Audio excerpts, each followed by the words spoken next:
We're going to now hear about content and readability from David Schlosser, who is with Dell. And I'm going to let David take it away. So wake up, fight that postprandial narcosis, and Dave will keep you awake. Thanks. And I really appreciate Seth and World Class Business Leaders for inviting me to speak about a topic that I'm really passionate about. And by the end of this talk, I hope that if you don't share my passion, you'll at least have some interest in the subject.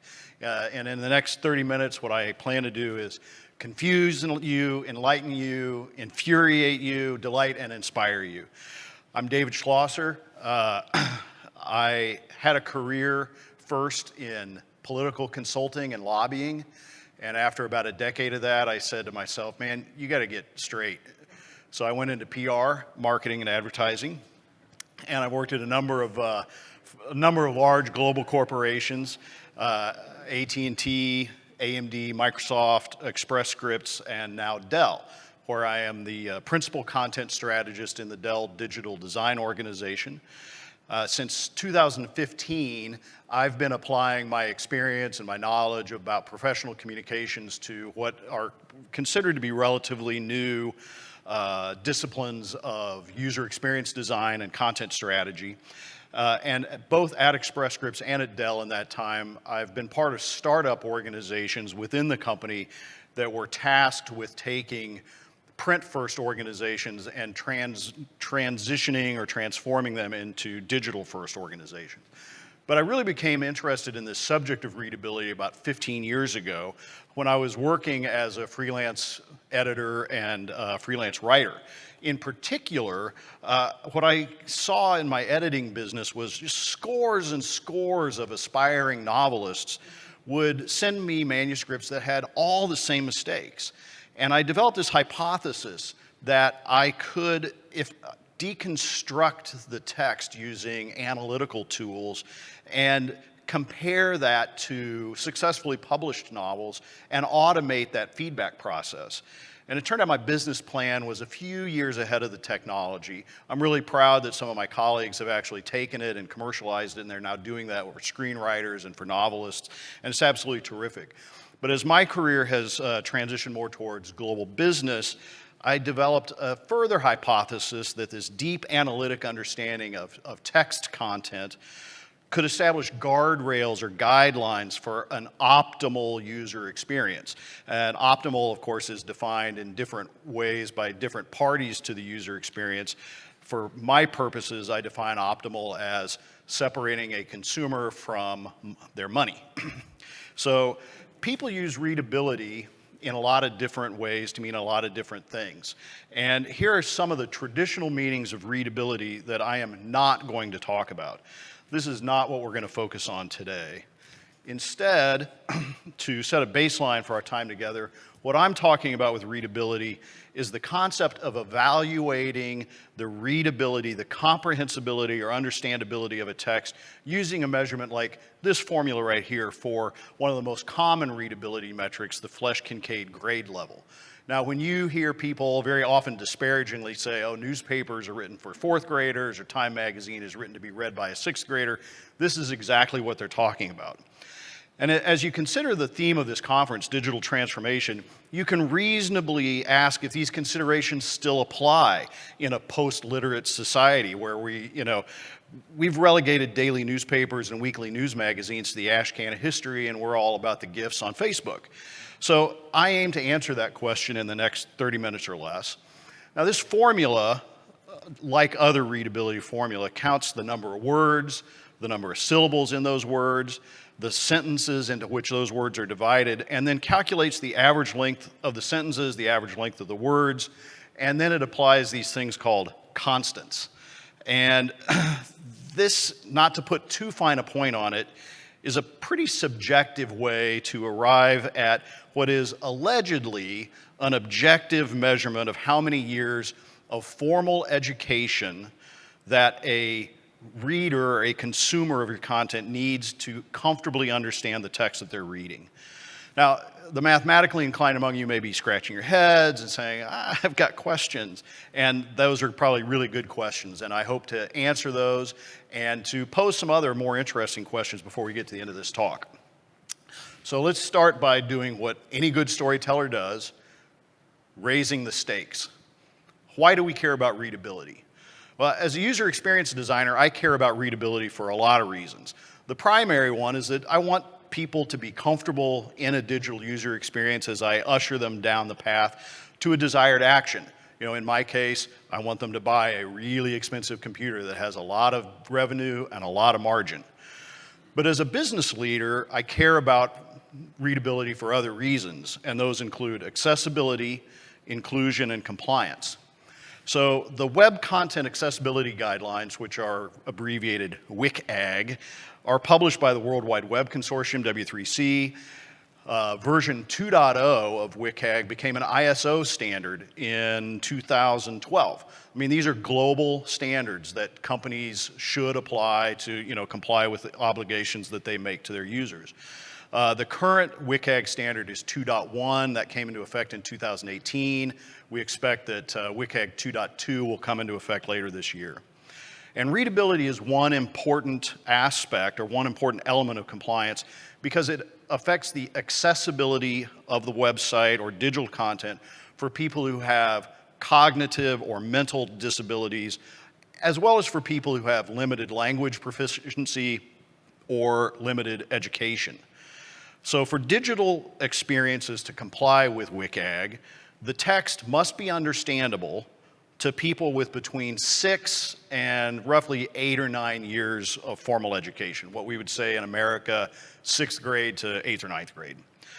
And a bonus of this guidance is that it makes localization and translation a lot easier. For people who are doing business in more than one country or more than one language, there's some real advantages to complying with this. The Americans with Disabilities Act, ADA, it doesn't specifically talk about readability in the same way that WCAG does, but the ADA and Section 504 of the Rehabilitation Act, they interact with WCAG and with state-level legislation. It won't surprise you to learn that California has a much stricter interpretation of a business's obligations to provide an accessible experience than other states do, than even the federal government does. It also won't surprise you to know that there are law firms whose entire business model is trolling around the internet looking for websites owned by deep pockets who have not crossed every I and dotted every T for accessibility compliance. And then buried somewhere in virtually any government contract you sign, definitely with the feds, usually with state and local, there is very likely a requirement that says any public-facing content created as part of that contract must be readable at a 6th grade level. Here's just a war story about that. In my previous job, I worked at a health insurer, and we ran part of the Medicaid program for the Washington, D.C. And one of my colleagues who ran that contract, she noticed this clause in the contract, and she called me and she said, "Hey, do you understand what they're talking about here?" And I said, "Yeah, let me look up the website." And I spent a couple minutes on it, and I said, here's what it means. It means we're not in compliance with the contract. And if you think government moves slowly, you've never seen a government contractor who thinks her contract is at risk. But designing accessible experiences is about more than just the dry application of a formula. Consider these words on the left, all of which are just 2-syllable words, but which are, according to the formula that I showed you a minute ago, easier to read than the words on the right, because all the words on the right have 3 syllables. Now, what about the constants? Where do those come into it? Arguably, frankly, they don't mean much, because they exist only to return a number that translates into American public schools' years of public education. That is a 3, that's 3rd grade, about 9 years old. A 12, that's a high school senior, about 18 years old. And Rudolf Flesch brute forced these constants by working backwards after asking all sorts of people to read all sorts of texts and then testing them on their comprehension of what they had just read and figuring out who struggled to comprehend what content based on how many years of school they had in the 1940s. Now, to be fair, there was an update to these standards in the 70s, but if you think that today's public school students are exposed to the same sort of academic rigor that students 50 to 80 years ago were exposed to, I have a lovely iron tower in Paris for sale at a very attractive price. The truth is, formula like the one that I showed you, they offer a sense of methodological rigor where a lot of that certainty just frankly isn't very likely to exist. So that's why I lead any conversation on this topic with the caveat that this concept of readability can offer you a false sense of security, but it can also offer you a false sense of gloom and doom. There is a lot of art to interpreting this science. For example, in my secret superhero identity as an editor and author of crime fiction, I see a lot of authors stumble across this concept for the first time, and then they get really offended because they run their manuscript through a readability formula and it comes out and says 4th grade. They go, wait a second, I'm not writing kids' books. I'm writing adult-themed, racy scenes, throbbing passion. And they get really upset about it, but they don't know that the truth is fabulously best-selling authors very frequently have written books that are readable at a 3rd grade or easier level because of the highest truth of literature. And that is that easy reading is damned hard writing. And that brings us to IRS tax form instructions. A few years ago, one of the NPR programs featured an interview with an expert at the IRS who was responsible for achieving the readability goals for that agency. And I'm going to summarize his approach for you. Use abbreviations because AGI is easier to understand than adjusted gross income. Now, while this is indisputably true that there are fewer syllables in AGI than in adjusted gross income, it has to put you in mind of splitting hairs and the difference between the spirit and the intent of a law. The reason that we apply readability standards to documents like IRS instructions or our digital channels is to limit the cognitive load on users to make the experience as understandable as possible. EBITDA does, in fact, have fewer syllables than earnings before interest, taxes, depreciation, and amortization. But is EBITDA any easier to understand than earnings before taxes, interest, depreciation, and amortization? No, it's not. It's not at all.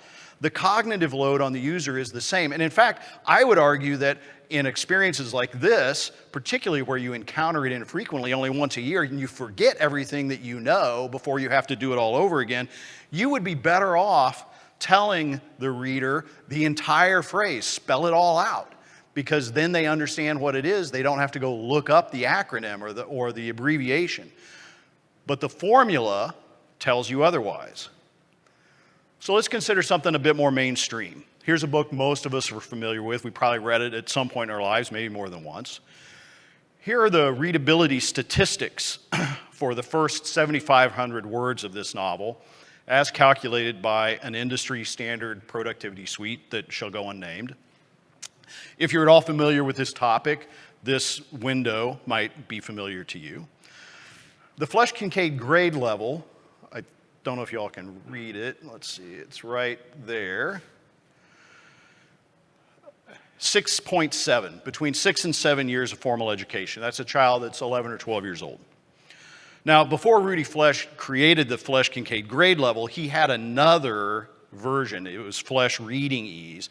The military said, hey, let's convert this to grade level, and this was so they could evaluate the instruction manuals that say things like this end towards enemy.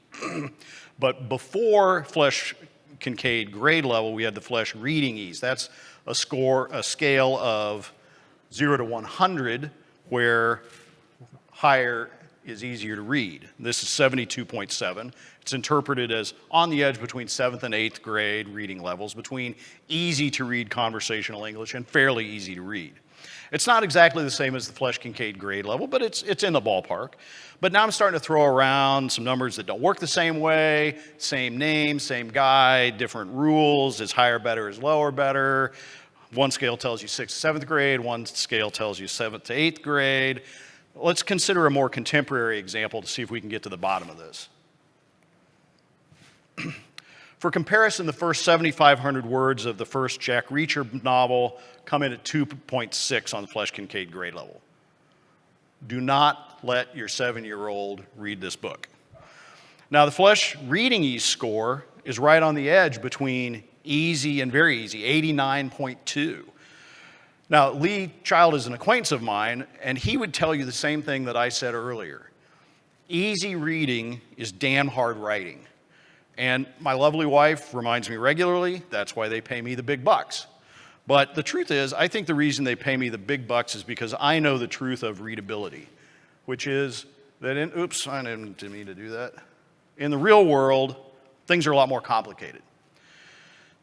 These are the readability for the same passage of The Great Gatsby that I calculated using that popular productivity suite, as calculated by an online tool that I recommend quite regularly called Readable, readable.com. Great tool.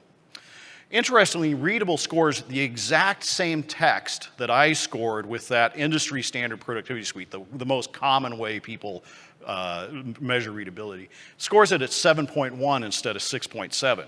That's not a huge difference. It's about 6%.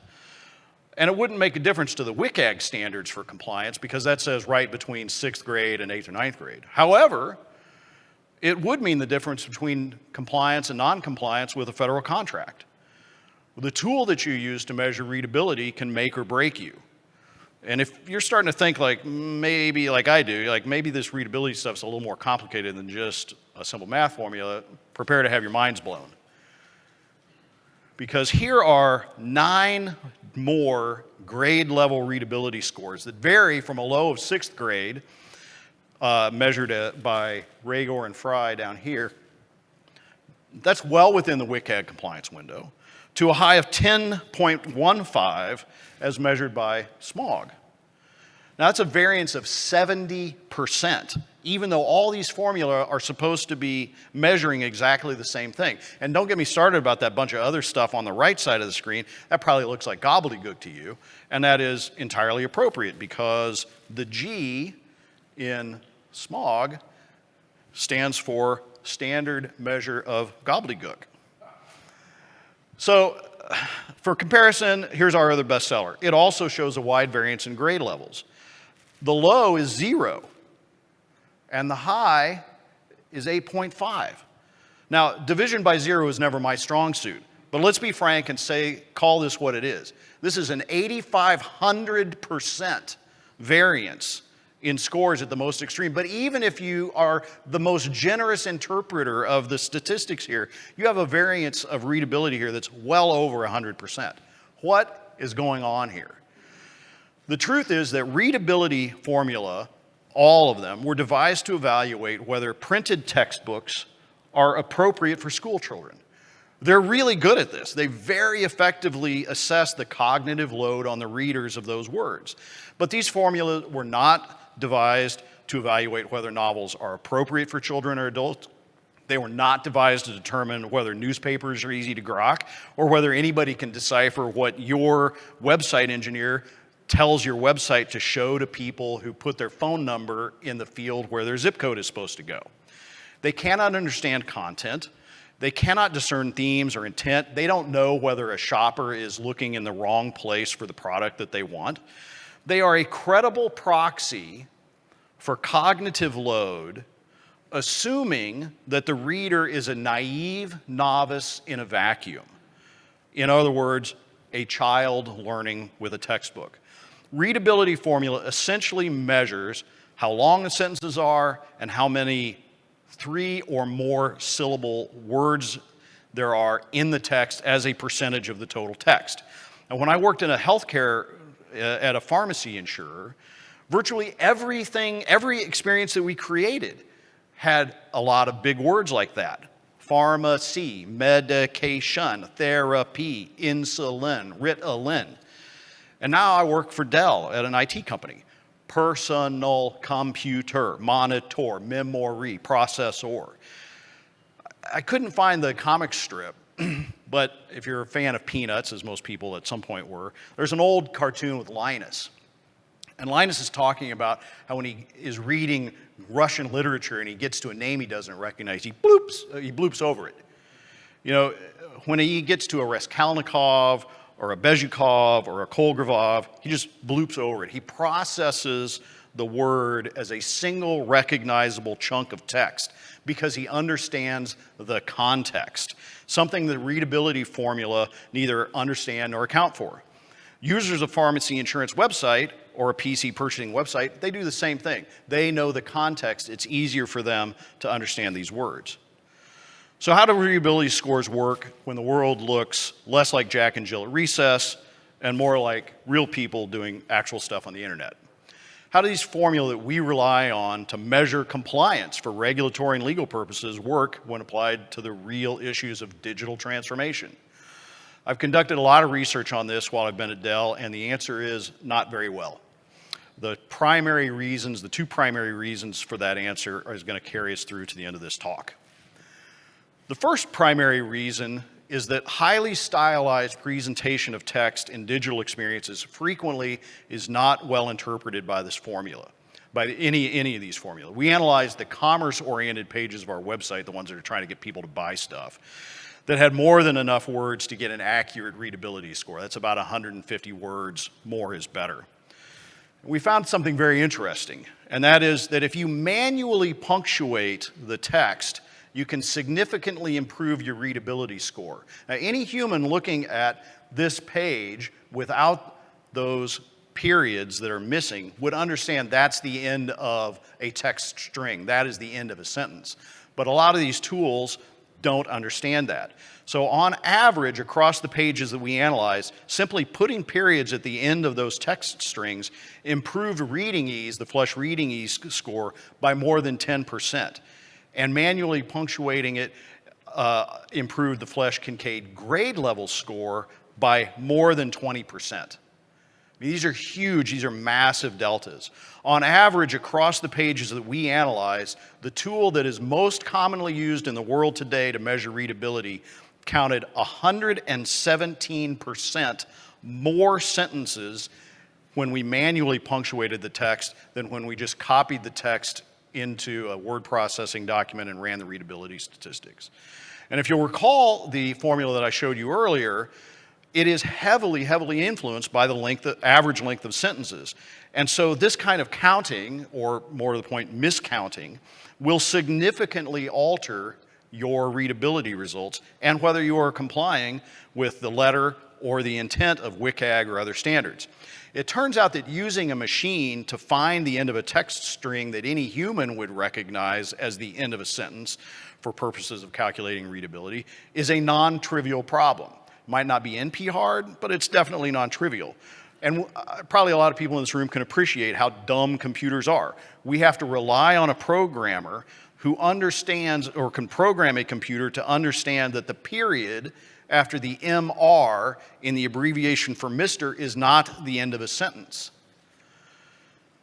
Another example of the problem with just counting on a formula to measure your compliance, my Dell colleague, Max Kassler, you're going to hear his name again. Max and I have been doing a lot of research on this. He created this sample web page for user testing. It's mostly anonymized data content from, or anonymized content from various sources, but this page would not be out of place on any IT website. But what does it look like to the readability formula that we've talked about? These formula. The Flesch Kincaid grade level of this page is calculated at 57.55. In other words, to be understandable, you would need the same level of education as someone who had 10 PhDs. And the Flesch reading ease score on this page is a negative 116.67, which is impossible. These scores don't have anything to do with the actual readability of this text. This text isn't easy, but it is, it is not impossibly incomprehensible. It's just a reminder that the digital design imperative to make everything shorter is not the same thing as the user experience design imperative to make everything simpler. This experience would be much simpler if it were much longer, with more shorter words doing less work than fewer longer words doing more work. These scores have everything to do with the design of this text. No periods at the end of the bullet points, which is a common UX design convention. The style is having a bigger impact on the readability score than on the actual readability. Nobody in this audience has 10 PhDs, but nobody in this audience is incapable of understanding the text on this page. And that fact is closely related to the second primary reason that readability formula can be counterproductive. The qualitative and quantitative research and the competitive analysis that I've conducted find that there is very little correspondence between readability and either user preferences or measurable business outcomes. Now, if you try this at home, remember that you're not selling what I'm selling. These principles are universal, but your mileage may vary with some of these specifics. I expose user test subjects to anonymized help me choose content and marketing content for competing products from Apple, Dell, HP, and Lenovo. I looked at a range of tech specs, video cards and memory. I looked at a range of products like desktops, laptops, workstations. I measured the readability of the text using all those formula. I sought qualitative and quantitative feedback on that text in terms of preferences of real human beings. The research that I conducted uncovered results about digital readability that were a little surprising, a little counterintuitive, and a little intriguing. There's a very, very bright line at the bottom end of the guidance, 6th grade. That's a real sweet spot, and that's what WCAG says. It's kind of nice. There's actually a real reason there. Digital text, that's easier to read than 6th grade starts to get insulting because it moves from simple to simplistic. Users start to think you're talking down to them. They think that you are treating them like they're dumb. Now, this isn't true for novels because that's a different kind of experience. Instead of explaining or selling something, you're telling a story. And the brain is uniquely adapted to understand stories. It's not uniquely adapted to understand the sales pitch for a PC. Now, on the other end of the spectrum, however, the line on the upper end of readability is not bright. It's not even anywhere obviously in existence. Basically, if the user finds the information helpful or engaging, ideally both, the user is willing to follow where it goes, up to at least a PhD level dissertation of complexity. Maybe not 10 PhDs, but one at least.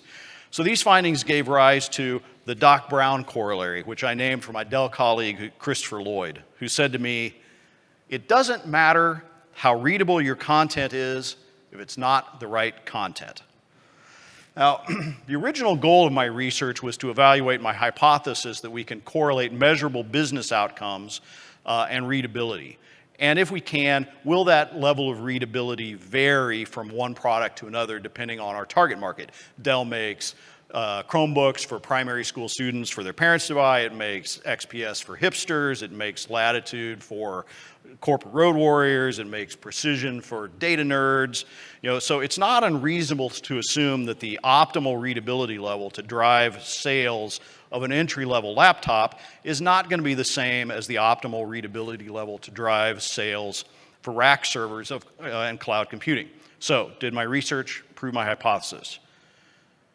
There's no drum roll effect in PowerPoint, so you can imagine that there's one going on. The short answer is no. We found some, not a lot of correlation between measurable readability and business outcomes. We measure business outcomes with metrics like conversion, average order value, revenue per click. The explanatory power of the correlation was non-existent. If we've got any stats nerds out here, p-value was a big old nothing burger. People were not converting from shopper to buyer or jumping on upsell opportunities because the text was more or less readable. The pages from which people were converting simply happened to be readable. But in my Paul Harvey voice, let me tell you the rest of the story. We did find evidence that combining readability as measured by the formula I showed you and other kinds of readability factors, like the ones I told you I wasn't going to talk about, do correlate to business outcomes with explanatory power. I can't say much more about that. You'll have to come back next year. My colleague Max and I are hoping to publish some research on this based on more rigorous testing. But with that, I will thank you for your time and attention. I'm going to emphasize a couple of key takeaways for people who are innovating through digital transformation with these sound bites. Number one, whether you know it and whether you like it or not, you can be held accountable for measurable readability on your digital channels. Number two, those metrics are not well correlated to user experiences, either positively or negatively. Number three, you have a lot of arrows in your quiver to address this problem. Use more but shorter sentences. When you're evaluating readability, manually punctuate the stylized digital text. There are lots of tools you can use to measure that give you different results, and there are lots of formula that you can use to measure that give different results. So last but not least, number four, readability is urgent and it is important, but it is not sexy. Regulatory compliance and litigation avoidance is not the stuff of thrilling annual reports. However, it is the sort of thing that makes for great performance reviews with your manager. So I would encourage you to be the person looking out for landmines in your digital transformation. And I will look forward to talking about this with you later today. And again, thank you for your time and attention. Don't hesitate to get in touch if you're as passionate about this as I am.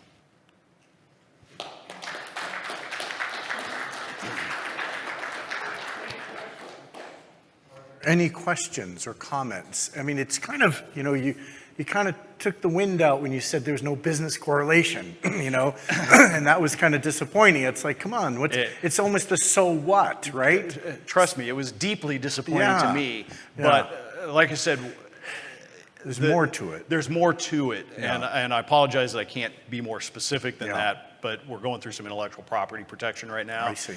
And the truth is that there is a way to correlate what could be generally described, the holistic sense of readability. So readability is a factor Yep. that needs to be considered in the context of these other, and it would make sense, right? You're trying to communicate with your audience, you need to write in a way that you can communicate with them. But it sounds like the compliance issues are really significant as well. Right, and that's the tricky thing is that even though there's not a huge correlation between these business outcomes or even user preferences, you're still accountable to comply with these regulations. Right. Okay, very good. Well, thank you again. Oh, comment? Sure, please. I know it can't be measured with like business outcome, but have you noticed a difference between younger consumers in terms of amount of text versus like, let's say, video, kind of telling the same thing? Does one perform better than the other? Is there, in terms of just readability or understanding? It's a very interesting question. It's my opinion based on some of the research that we've conducted. The answer to that is no. People like videos. They don't take a lot away from videos. They like them, but they're not decisive in their decisions. That's probably redundant. They're not a huge factor in the decisions that they make.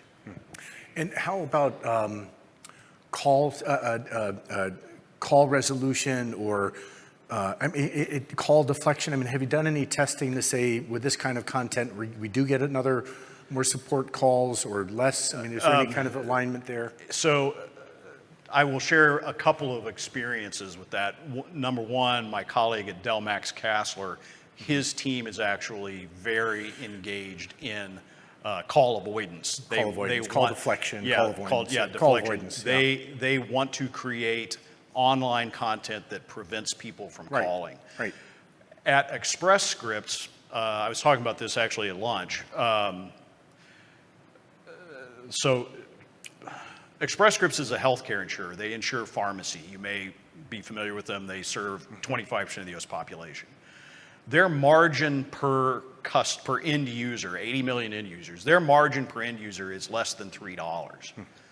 So if anybody calls Express Scripts, their margins gone. They've lost money. Right. As soon as that person picks up the phone, you've lost money. We did everything we could do to deflect calls. Gotcha. We did undertake an overhaul of the Help Me Choose experience, the help experience that existed on their website. And I don't remember the date off the top of my head, but we did have a significant single-digit improvement in calling. The end result was several $100 million. Wow, okay. So yeah, you can do it. Got it. You Okay. can do it. So the readability and the quality is still very critical. You just need to find ways to measure and It's correlate. the quality. It's the Quality. quality. Yeah, It's good. the engagement. It's the Yep. information density. Yeah. Excellent. Again, thank you very much.